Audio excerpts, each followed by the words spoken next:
بەڕێزان دووبارە سڵاوتان لەبێت بەردەوامین بۆ درێژەدان بە گفتوگۆ قسەکردن لەگەڵ سیاسەتمەدار و یاساناس بەڕێز دکتۆر مکەرەم تاڵەبانی. دکتۆر جان لە ساڵی 1967 حیزبی شوێعی خۆپیشاندانێکی گەورەی ڕێخست. ئەو خۆپیشاندانە چی بوو چۆن کێ سەرکردایەتی کرد؟ حیزبی شوێعی طبعا ئەوانەی وە ئەو هێرشیان کردە سەر حیزب شوێعی حتا ئەو شوێعیانەی کە وەکوڵێ ڕووخان لە هینە لەو بڕواایە بوون کە حیزب شوێعی تا 10 ساڵ تریش ناگاتە سەر ئەوەی کە بێتەوە حیزبێ جەماوەری بتوانێت بەکارێک سیاسی گەورە هەڵسێ. بەڵام بە پێچەوانەی ئەوە دوای چەند ساڵێک داوای تقریبا 2 ساڵ حیزب شوێعی گەڕایە وەکو جاران حیزبێ بەهێز و توانیش گەلێک لەو کتلە و حیزبانەوە ئەمانە لە ئەتراف خۆی کۆ بکاتەوە و بتوانێت بە کاری جەماوەری هەڵسێت. لە جملەوەی کە پێی هەڵسا لە کۆلیجەکانە کە انتخابات یەکێتی قوتابیان کرا حیزب شوێعی وەکوڵێ اکتساحی کرد لە بعضێک کۆلیجەکان لە 100 سەوتیاندایە بعضێکی لە 170 گەیشتە دەرەجەیەک وا کرد حکوومەت ترسی لێ بنشێ و ئەو هەڵبژاردنانەی یەکێتی قوتابیانی لەغوو کردەوە و خۆی تاعینی کرد لە جیاتیان.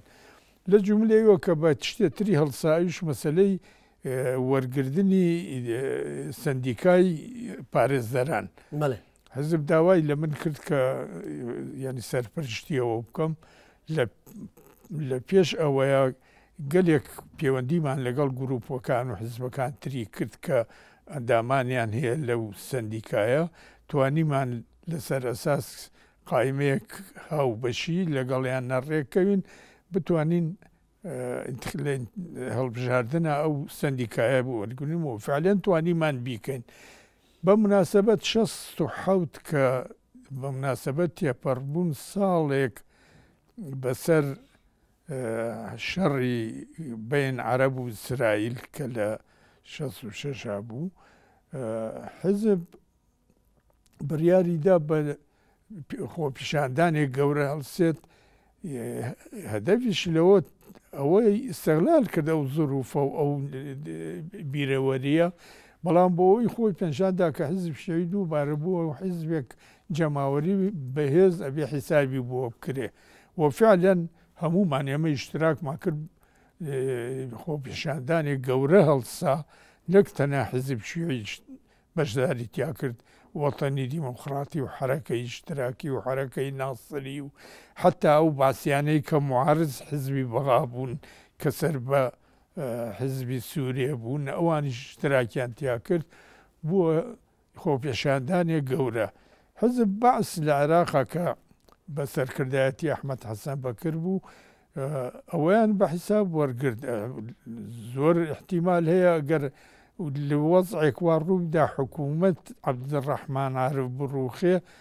ئەو گروپە و جەماعەتەوە و بەرەیە بتوانێت حکوم وەرگرێتە دەستخۆی. لەبەرەوە بۆ ڕۆژ دووەم ئەوانیش خۆپیشاندانێک گەورەیان دەرکرد ئەحمەد حەسەن بەکر و حەردان تکریتی و عەماش ئەوانە لە پێشینەکەیان ڕۆیشتن کە پێشانی بدەن کە ئەوانیش حکومێک ینی حیزبێک جەماوەری گەورەن و ئەتوانن شتێ بکەن لە عێراقا. هەر دوای ئەوە ئەحمەد حەسەن بەکر لە ئەواست حوزەیرانە بوو داوای کرد من ببینێ هێشتا شۆڕشیان تەبان دەستی پێ نەکرد بوو. من چوون بینیم داوای ئەوەیە کرد کە ئەبێ سنوورێک بۆ ئەوە دابنێن ئەم کوشتارە و ئەم ململانێ و ئەم دوژمنایەتیە لە بین حیزب شوێعی و حیزب بەعسا بکرێ. ئێمەش لەو بڕواایەدا بووین ئەگەر ئێمە بێنە سەر حکوم ئەوان کوشتار لەوان بکەین ئەوان بێنە سەر حکوم کوشتار لە ئێمە بکەن ئەی کەی وەختێکمانە بێ بتوانین شتێک باش پێشکەشە میلەتە بکەین. ئەوەم پێی بوتوتم ئێمە لەوێن بەڵام ئەو کردەوانەی کە ئێوە کردوتانە لە ساڵ 63 تاکوی ساکە پاشماوەی ماوە تاکوی ساکە 800 شیوعی لایەنگیریانی شیوعی لە بەندیخانەی نوگورە سەلمانن 4000 کەس لەوانە لە ئیش و کار فەسڵ کراون دەرکراون و ڕزق بڕاو بوون.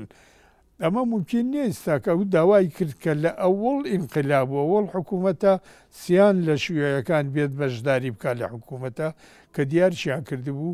من و دکتۆر حافظ تۆکمەچی و دکتۆر محەممەد سەلمان حەسەن وتمان ئەمە لەنە ناحەی نەفسیەوە نەبرادەران ئێمە نەبرادەرانیەوە مهۆیە نین بۆ سەلماندنی ئەمە ئەگەر ئێوە هاتنە سەر حکوم ئێمە لەو بڕواایە بین کە لە ساڵی 63 بڕیارماندا بەرهەڵستیتان بکەین ئەگەر لەو بڕواایە دەبین ئیسەش بیکەین وڵایی گوێ نادەینە ئەوە چەندێک قوربانی بدەین بەڵام ئێمەش لە بڕواین کابێ ڕێگایەک بدۆزینەوە بۆ چارەکردن ئەم کێشەیە لە ناو ئەم دوو حیزبەیە باشە لەو دیداری ساڵی 1968 کە ئەحمەد حەسەن بەکر داوای تۆکا بتبینێت لەو دیدارەیە هەڵوێستی ئەحمەد حەسەن بەکر و باسیەکان سەبارەت بە قەزیی کورد دۆزی کورد چۆن بوو هەلو دیدارەی کاڵێم لە حوزەیرانە لەگەڵ بەکرادانیشە من هەواڵم لێ پرسیت تەمان باز گەلێت شتمان کرد لەوانەوتم هەڵوستان چێ بەرامبەر قەزەی کوردی وتی ئێمە تەفاوممان کردووە لەگەڵیانە من وام تەقدیر کرد وەکو لە ساڵ 63 پەیوەندیان کردبوو تەفاومیان کردبوو احتیمالەیە لە پشتێمەشەوە لەگەڵ پارتیات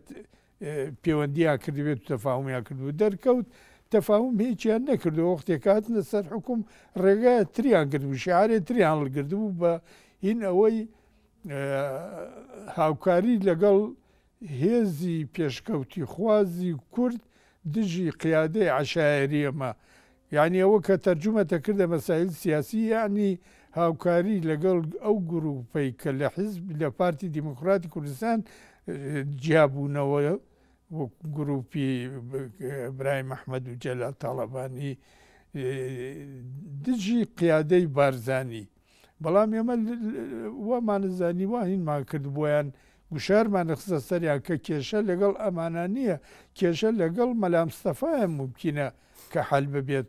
چونکە ئەو ئیستاکە ئەو ئاڵای مەسەلەی قەزەی کوردی هەڵکردووە بەڵام ئەگەر لەگەڵ مەلا مستەفایشا تەفاهم کرێ نابێت گروپەکان و جەماعەتەکان تری غەیرە پارتی یا لە پارتی جیابوونەتەوە ئەفەرۆز بکرێن و پشتیان تێ بکرێ ئەبێ بە یارمەتی هەموو لایەک ئەم کێشەیە کە زۆر معقەد و ئاڵۆزەکە چارەیەکی بۆ بدۆزرێتەوە بەڵام ئەوترێت دکتۆر مکەڕەم تاڵەبانی لەم دانیشتن و گفتوگویانە مەلا مستەفای بەرزانی ئاگادار نەکردەوە تۆ بۆچی مەلا مستەفات ئاگادار نەکردووە لە دانیشتەکان طبعا ئێمە لە پاشەوەی کە حزب باس هاتە سەر حکوم هەر بۆ ڕۆژ دوایینی من چوون بووە لای ئەحمەد حەسەن بەکر ئەحمەد حەسەن بەکر لەو بڕواایە بوو وتی من ئێستا لێرە دانیشتومە ئاواتمەوە بوو باسیە لە لای ڕاست و شێوەیەک لە لای چەپمەوە دابنیشێوە و کاری بکەین وتمە من اختسابق لێ ئەوانیە ئێوە ئەگەر ئەو کێشانەی کە ڕوویدا و تاکویستاکە پاشماوەی ماوەتەوە ئەگەر چارەیەکی بۆ دابنێن ئەوە ممکنە لە مستەقبەلا ببێ ئەوان کە ئەوەیانی نەکرد ئێمە دایمە گوشارمانە خستە سەریان کە لەگەڵ مەلا مستەفایە ئەبێتین بکرێ حتا ڕۆژێک دانیشتبوو لە ماڵمانە سعدون غێدان لەو کاتەیە ئامر مەوقع بەغا بوو سکرتێر لژنەی عولیای شوون شیمال بوو تەلەفۆنی بۆم کرد شەو سعات 8 بوو تیوەرە بۆ قەسر جمهوری سەرە کۆمار داواتەکە چوون بۆ ئەوانە وتم بۆچی داوامی کردەوتی توی تەرشێح کردووە بۆ ئەندامی لەم لژنەیە وتم وەڵا نایە چونکە ئێمە تێبینینێ جیاوازمانەیە لە بابەت چارەسەرکردن کێشەی کورد کە من بێمە هیچ سوودێکم نابێت بۆ بێمە دژی ئەو ڕێگاین کە لەم لژنەیە گردیانە بۆ چارەسەرکردنی کێشەی کورد لەو کاتەیە بوو ئەوان لە کۆبوونەوە دەرچوون هەمویان هاتنە قاعەکەی کە لژنەی عولیای شوون شیمالی لێ بوو ئەحمەد حەسەن بەکراتە لامەوە دانیشت دیار بوو تووڕە بوو عەسەبی بوو هەر کە هات وتی ئێمەخوا قبوڵەکە لەم زروفەی ئێمە لە کێشەیەک دارایی ئاوهانەیە بین ئێمە ڕۆژی پارەیە زۆر سەرف بکەین بۆ شەڕ و شۆڕ و ئەمانەیە ئەم قەزیە وتم ێ بۆ تەفاهم ناکەن لەگەڵ مەلا مستەفایە وتی ئەمە پیاوێک ئینفیسالیە و چییە و چۆن تەفاهمی لەگەڵا بکەین وتم وەڵام من استیغراب بەکەم مەلا مستەفا بۆ ئینفیسالێت لە خۆی نەفی بکە ئفسالێت چییە؟ عیبە عارە جنیەوە یەکێک میلەتێ زانی ناتوانێت لەگەڵ میلەتێ ترە بە ئاسوودەی بژێت لەوە بوو لاوە ڕێگەی انفسال بگرێ ڕێگای تری لەبەر نییە. هێشتا بە عەسەبیەت وتی چیتانەوێتانوێ انفسال بکەن یەخەمان بەردەن و بڕۆن انفسال بکەن. منیش بە پێکەنینەوە وتم کێخەی کێی کردووە ئێوە یەخێمەتان کردو یەخەمان بەردەن انفسالەکەین ئێوەش ئاسوودا بن و ئێمەش ئاسوودا بین. نەختێک هێمن بۆ گوتی من مستعدم وەرەقەیە سفید بۆ ئیمزا بکەم بیبە بۆ مەلا مستەفا پڕی بکاتەوە من موافقم لەسەری وتم معناوە موافق نیت لەسەریچ. وتم ئەو داوای ئۆتۆنۆمیەکە بۆ کوردستان ئێوەم ئامادەن موافقەتی لەسەر بکەن. لە پاش نەختێ بیرکردنەوە وتی باشە وەڵا ئێمە تەسەورێک وامان لەسەر مەسەلەی ئۆتۆنۆمی نییە. ممکنە شتێکمان بۆ بنووسیت لە بابەت چۆنی ئۆتۆنۆمی لە کوردستانە و کێشەی کورد و دەسەڵات حکوومەت ناوەند و حکوومەتین وتم بەسەر چاو لە ماوەی 2 ڕۆژە ئارەستان نەکەم. لە ماوەی 2 ڕۆژە من ئەو راپۆرتەم بۆیان نووسی کە کێشەی کورد بەو شەکلە هاتوۆتە پێشەوە و مەسەلەی ئۆتۆنۆمیش بەم شەکلەیە دەسەڵات حکوومەت کورد ناوەندی حکوومەتین. لەو کاتەیە خۆیان ئامادە کرد بۆ کۆنگرێ حوتەمین قوتری حیزب باز وا دیارە ئاراستەی کۆنگرەیان کرد کۆنگرە ئەوەی پەسەند کرد بوو. ئیتر کە لە پاشی ئێمە هەر گوشارمانە خستە سەریان کە لەگەڵ بارزانیە هین بکەن وتوێژ بکەن کە داوای کردبوو لە بارزانی نوێنەرێک بنێرێت بۆ ئەوەی کە ڕێگایەک بۆ توێژ بدۆزنەوە. مەلا مستەفا دارا تۆفیقی نردبوو. مەلا مستەفا ئاگای لەمە نەبوو مەسەلەی ئۆتۆنۆمی و ئەمانە پەسەند کراوە لە کۆنگرەی حیزب باس و ئەمان مساعدن لەسەر ئەساس ئۆتۆنۆمی وتوێژ لەگەڵ مەلا مستەفای بکەن. دارا تۆفیق وتبووی ئێمە لا مرکزی داریمانەوێت کە لە وەختخوا لە زەمان حکوومەت عەبدوڕەحمان عارفە توێژی لەسەر کرا بوو. سەدام چەند جارێکە لە بازێ کۆبوونەوە وتی ئێمە وتومانە ئێوە قوربانیەی کە داوتانە لە ڕێگای ئەو کێشەیە لەوە زیاترە کە لا مرکزی داری بێ بۆ داوای حکوم ئۆتۆنۆمی ناکەن ڕەنگە ئەوە ڕاست بێ. ئیتر لە پاش ئەوە نوێنەری پارتی دیموکراتی کوردستان بە شەکلێک فراوانی هاتنە بەغا کەوتنە توێژ لە بین حکوومەت و لە بینەوەیە ئێمە بەشداریمان نەکرد هەردوو لایەن و کۆڵی ئێمەیانی هەمال کردبوو بەڵام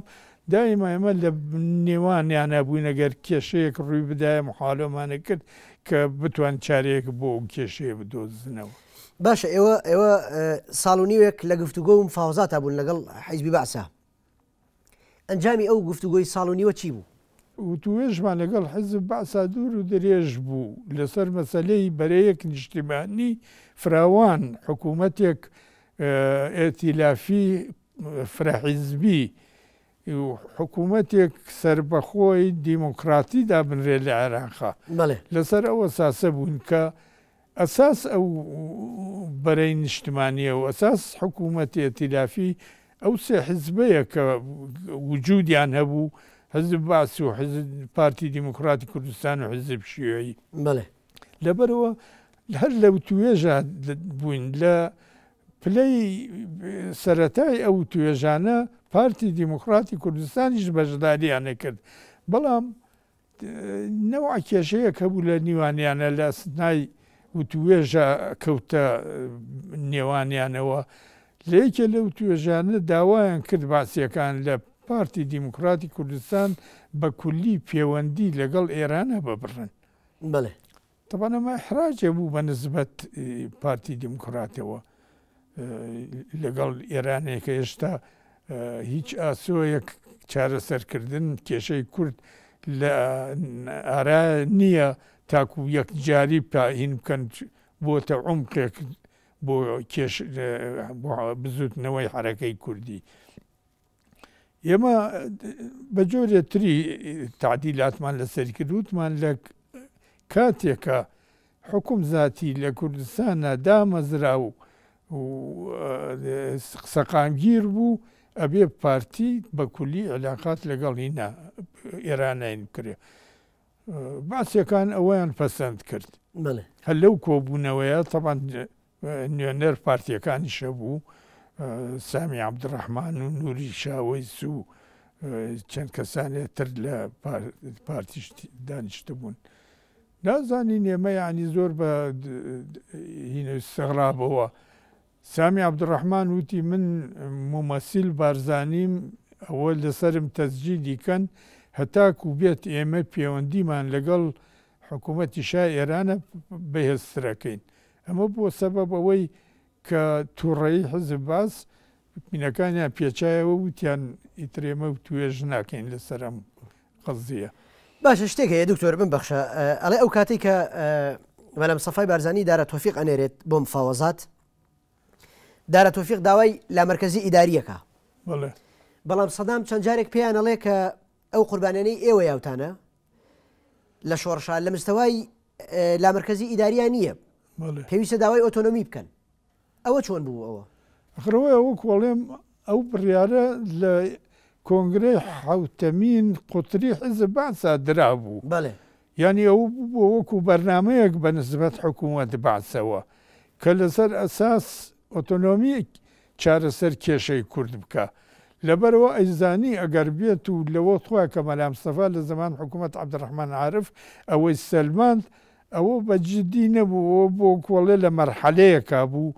ئەمانیش ئەیانویست کێشەی کورد ئەگەر حەل بکرێ چارەسەرێکی بکرێ ئەبێ چارەسەرە نیهایی بێ دا نابوو ئەگەر ئۆتۆنۆمی بێ لە کوردستانە ئیتر کورد مافی ئەوەی نییە لەوە زیاتر داوا بکە لەبەرەوە داوایان کرد لە مەلام مستەفا داوای ئۆتۆنۆمی بکە کەمە چارێک نیهایی ویتر لەمە زیاتر داوا ناکرێ ئیتر لەسەر ئەساس ئەوە هینکرا ئەو یادداشتەی کە من دامە مەجلیس قیادەتی سەورە لە سەر داوای خۆیان ئەوە بوو ئەساسێ لەسەر بۆ توێژ لە نێوان قیادەی بارزانی و حزب باس ئەوان نەختیاتنە خوارەوەمان نەختە سەرکەوتن لە نەتیجە بەیان ئازاری لێ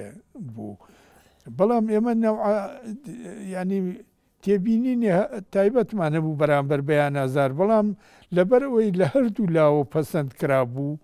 بۆ سەبەب ئەوەی کە پارتی دیموقرات بە 5 وەزیر بێن بەشداری بکەن لە حکوومەتی ئەتیلافیە کە ئێمە هێشتا بەشداریمان نەکرد بوو ئێمە وتمان مادامێکەوان قبوڵیان کردو ئێمەش موافقین باشە دواتر باسی بەیاننامە 11 ئازارەکەین ئێستا هەندێک پرسیاری ترم هەیە لەو ساڵانەیە لە 68 و 69 ئێوە پەیوەندیتان لەگەڵ حکوومەتی عراقی باش بوو یا لەگەڵ پارتی وەڵێم ئێمە گوشارمانە خستە سەر حکوومەت عێراق کە لەگەڵ